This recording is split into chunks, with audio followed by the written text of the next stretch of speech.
Once upon a time, there was a beautiful and kind-hearted girl named Cinderella. She lived with her father in a lovely house in the countryside. Her life was filled with love and warmth until her mother passed away. After some time, her father decided to remarry so that Cinderella would not feel lonely. Thus, her new stepmother came, along with her two daughters who were of the same age as Cinderella. At first, Cinderella tried to be nice to her stepmother and stepsisters. But over time, the true nature of her stepmother began to show. She was a cruel woman, envious of Cinderella's beauty and kindness, and treated her unfairly. Her daughters were selfish and felt jealous of Cinderella.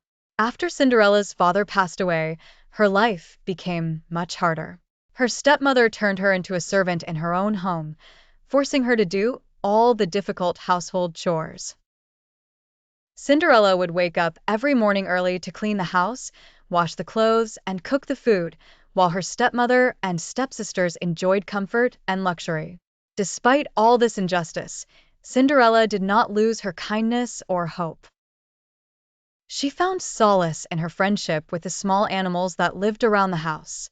The birds and mice helped her and kept her company, and she would tell them her dreams and wishes. One day, it was announced in the kingdom that the prince would hold a grand ball at the palace, and all the girls of the kingdom were invited to attend. Cinderella dreamed of going to the ball, but she had no suitable clothes. When she asked her stepmother for permission to go, she mocked her and refused. However, on the night of the ball, while Cinderella sat alone and sad, her fairy godmother appeared to her. She was a kind woman with magical powers.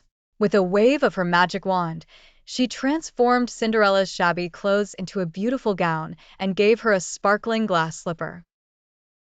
She also turned a pumpkin into a luxurious carriage and the mice into white horses. But the fairy godmother warned her that the magic would wear off at midnight, and she must return before then. Cinderella went to the ball and amazed everyone with her beauty, even the prince himself. She spent the evening dancing with him and felt a happiness she had never known before. But as the clock approached midnight, she remembered the fairy godmother's warning. She hurriedly fled the palace, leaving her glass slipper behind. The next day, the prince announced that he would search for the girl who lost the glass slipper. The search began throughout the kingdom. When they arrived at Cinderella's house, her stepmother and stepsisters tried to wear the slipper, but their feet did not fit. When it was Cinderella's turn, her stepmother tried to stop her, but she failed. Cinderella successfully wore the slipper, which fit her perfectly. Finally, Cinderella married the prince and lived happily with him. As for her stepmother and stepsisters, they learned a harsh lesson after losing all the privileges they once enjoyed, and they lived the rest of their lives in regret for what they had done.